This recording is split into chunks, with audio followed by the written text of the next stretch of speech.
Hello again. Hi. Welcome back. Let's Fly Kerbal Space Program. This is going to be career mode. I think it's been so long since I did one of these. It's fitting. It is fitting. We'll do the whole proper intro. On YouTube, you can see my name is the Winter Owl. Online forums and other online games, I usually call myself White Owl. My real name is Matt. You can call me any one of those, whichever one you feel like, because they're all me. This was space race mode, but since I stopped recording for a while, I believe that the competitors probably raced right on past. So, yeah, this is career mode. This is using the mission controller mod.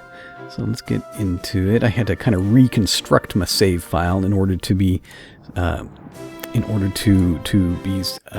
in line with where it was previously. Oh, I forgot to turn off wraps whenever I went to launch this. Don't crash, don't crash, don't crash. I hear the birds.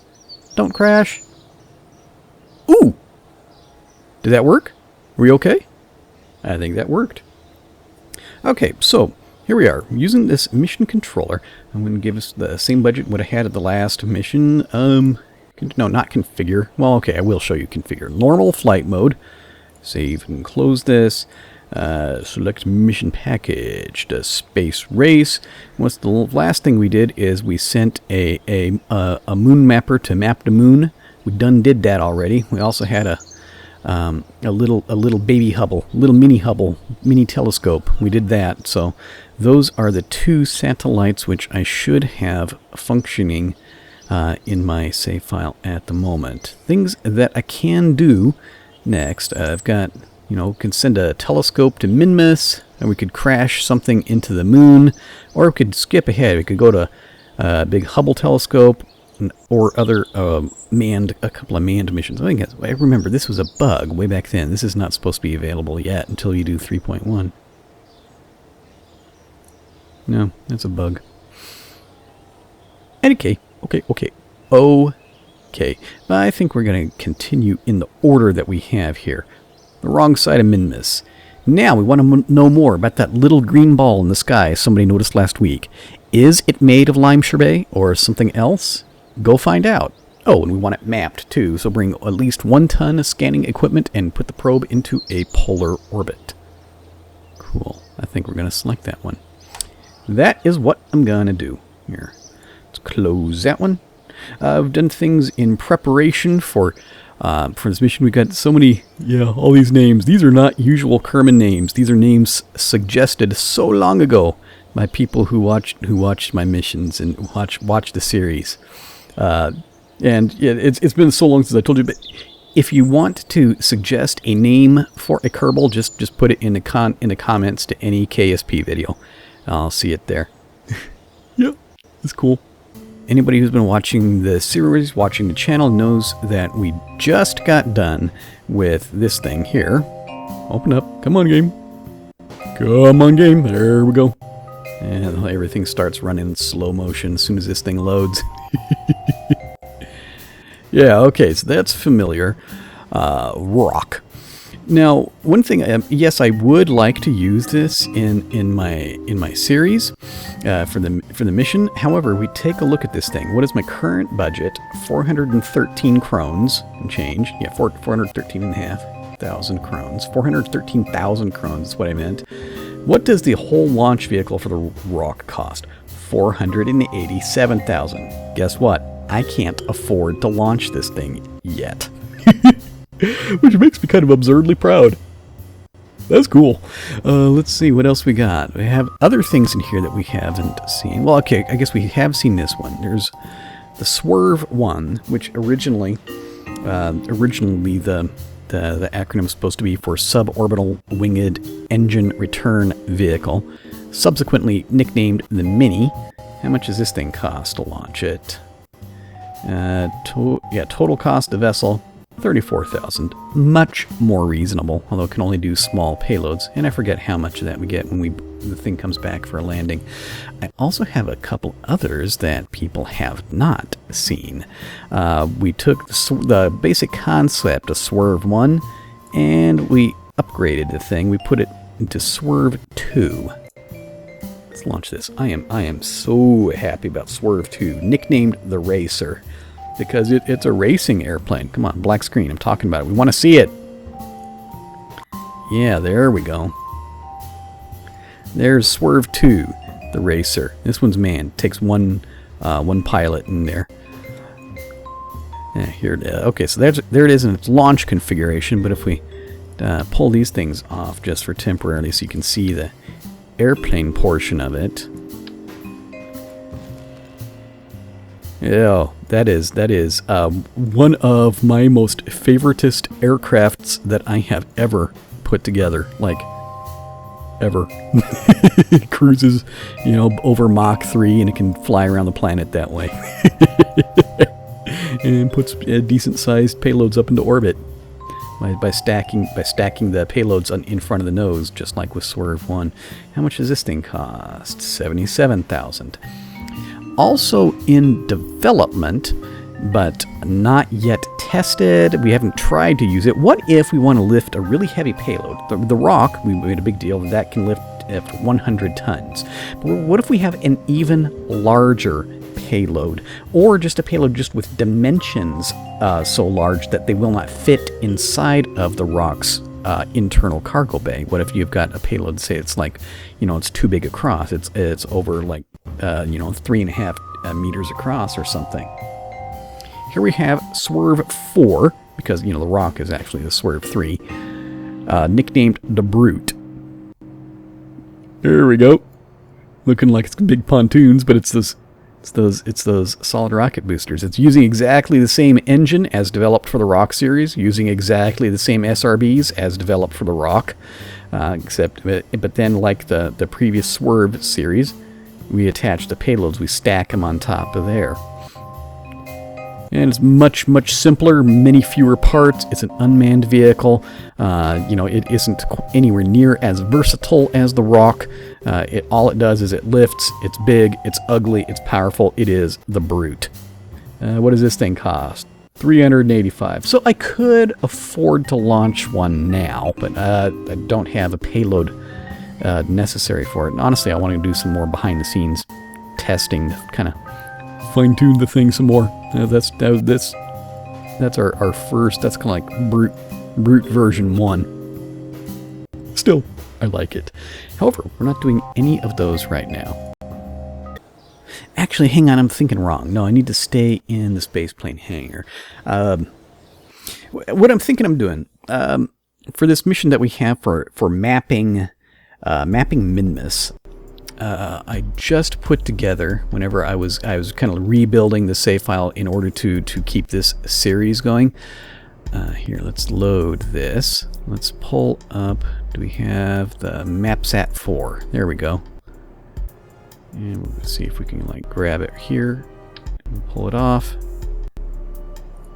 Yeah, there we go. All right, so there's the MapSat. Yeah, this is a first rough experiment with the Kerb paint plugin. You can change the colors of these things. So hey, why not a blue fuel tank?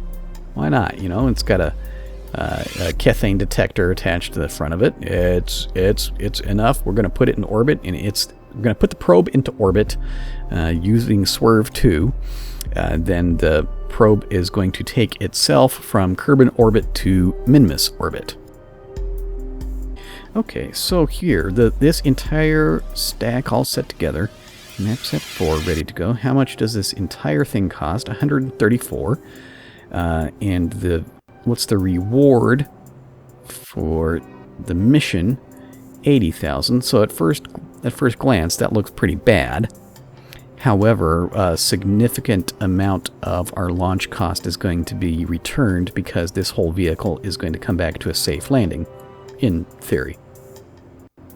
I can't think of any reason why it wouldn't. Theories usually sound, right? Yeah, sure. Of course it'll work. Of course it'll work. Don't be silly. Ah. All right, yeah, let's go. Let's launch it.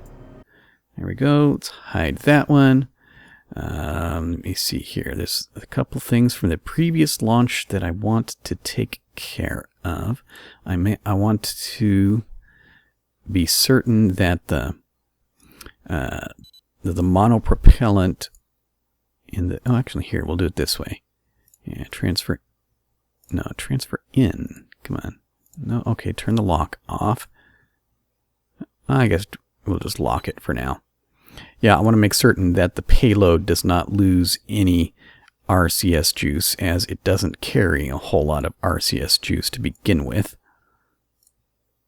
So let's lock all that stuff. Good. And also, the liquid fuel for the launch vehicle. Oops, hang on, I didn't want that. This vehicle has a tendency to remove the fuel from here where I don't want it to. There's the fuel tank 2 meter. Yeah, these things. Let's lock both of those. We can unlock them later. Good? Good. Okay, turn that on. Our pilot is none other than the inimitable, the one and the only Jebediah Kerman. So, that's cool. Alright, okay, there's precision control. SAS is on. Let's double check. See, I like using the keyboard during launch, and then I use the joystick during re-entry and landing. I don't know why, it just seems more comfortable that way, but I need to make certain that all the axes on the joystick are all centered and everything, otherwise that causes problems. Left enough delay, enough stalling. Let's go, Jeb. Alright, main ignition. There's the throttle up. Oh, I forgot to do this. Turn that dynamic warp on, because you pretty much need that anytime you're launching anything. And there's the solids light. Yeah, initial launch force just under 2 Gs, right in the same region I like to see it. I know from previous attempts with this thing, this SAS, I'll leave it on for now, but as soon as things start flapping back and forth, I'm going to turn that off. We're just going to kind of manually fly this thing. Like now. Yeah, there it is. It flaps. And flapping is bad. I want it to be fairly smooth. So, okay. Let's try and start doing some pitching back. I mean, even without the SAS. Oh, the SAS is still on. I forgot. I was like, man, why is this thing still flapping so much? Okay, careful, careful, careful. Now we'll start to smooth out. Good. Jebediah's happy. Jebediah's always happy. Jebediah is the man. Refresh my memory. I think, is this Jebediah's first flight? I know that in this particular save that he was the first Kerbal to take an airplane off of the surface of Kerbin and enter into the sky itself. Anyway, Jeb, yeah, he's a qualified pilot by now, however it works out. He's been spearheading this whole development process, the swerve line of vehicles, and this racer is definitely his baby. See, this is the way I decided to stack. Oh, hang on, let's turn those jets off. There we go. I decided to stack the SRBs behind the liquid fuel tanks in this one. And we made it like symmetrical so we don't have to deal with crazy engine gimbals so much. One thing this vehicle does do, it gets kind of tricky. It's time to do the gravity turn, but it wants to keep going in this straight line. It does not really want to turn so much, and it bucks and it kicks and it fights until such time as we can get rid of those SRBs in another 13 seconds. Come on. Stay on that 90-degree line, Jeb. Previous experience tells me that turning on SAS at this point would make things worse. We can turn it on once we get rid of the SRBs. Okay, a few seconds left, Jeb. And Waps is up there climbing above 90. Get rid of the SRBs, and everything smooths out. Isn't that nice? How's our external tanks doing? A few seconds left in those. Alright, come on. Now let's turn on some RCS. Help us get some control there.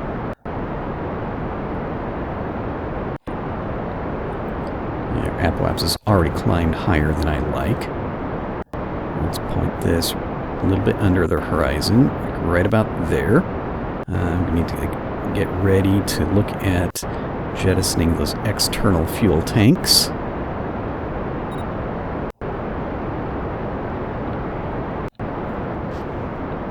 And now, okay. Whee, there they go. but the racer has, see, a significant internal fuel supply. It's got fuel in there, it's got fuel in there. Let me just check. I just want to make certain that this is all working correctly before I do anything else. Yes, it is. I thought it was. Okay. Throttle up some more. Yeah, it's just a momentary pause to make certain everything's working correctly. Tell you what, let's roll right side up. Jeb will like that more. Just turn some lights on. It's nighttime.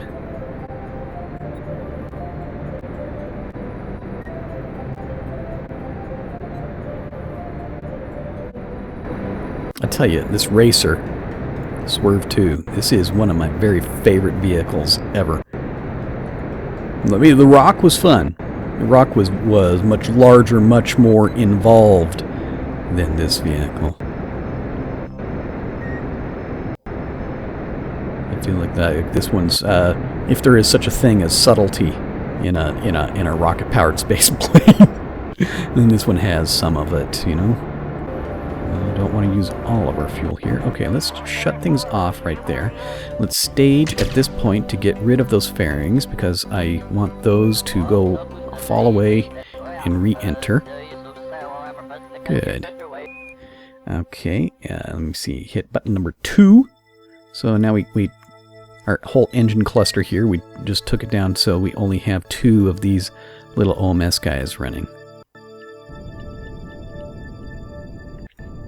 Matter of fact, I think I'm going to wait a couple of minutes. I want to get this thing up closer to the apoapsis. Then we'll do some thrusting on that one. Oh, well, we really don't need that. I'm so used to this panel being there. Quite often I forget it's there. I forget it would be okay to turn it off.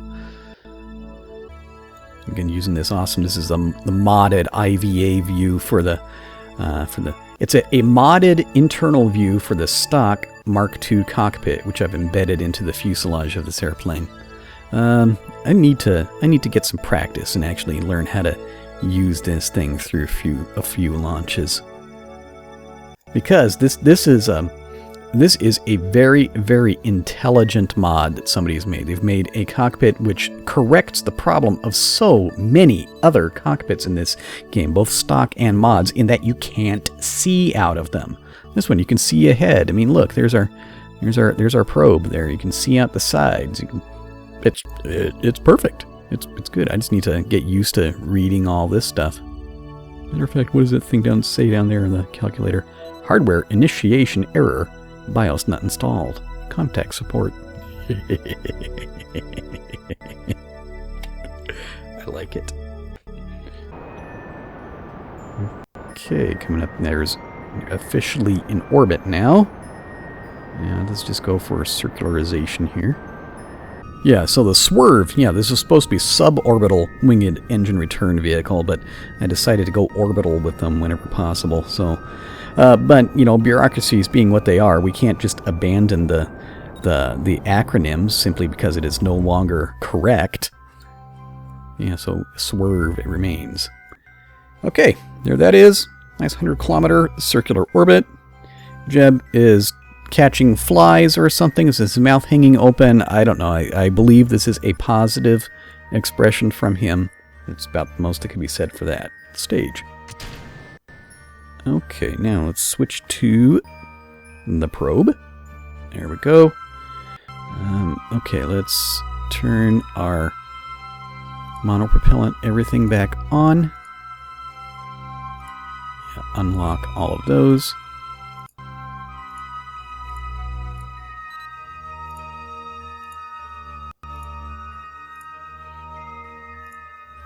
Good. Stage just so that engine will run. Not going to burn the engine yet. Let's just thrust away from... Hang on. Why is this thing still on? No, no, no. Get rid of that. Thank you. Yeah, thrust away from the vehicle. Let's also thrust this direction some. So we don't burn the launch vehicle.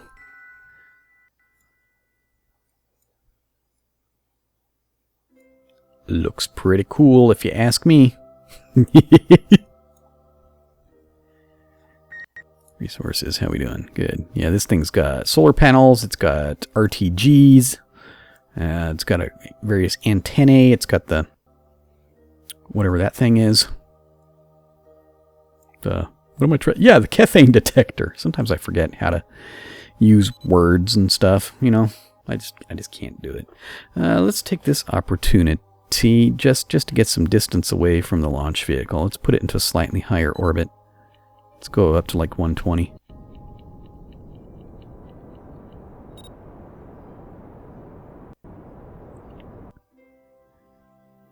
Yep, there we go. Turn that off. Turn that off. Extend all its widgets. Ooh, look at that. It's got widgets. They extend. Because that's one thing you know. If you're going to have widgets, you need to have them extend. Alright. Let's get back to our swerve vehicle. The racer. Thank you very much. Back to Jebediah Kerman. Let's hide that one. We'll be looking at a re-entry sometime soon. Let's pull that one down. Let's do one of these. Good. And we'll try and do my usual flailing around. We'll probably miss aiming our re-entry for Kerbal Space Center.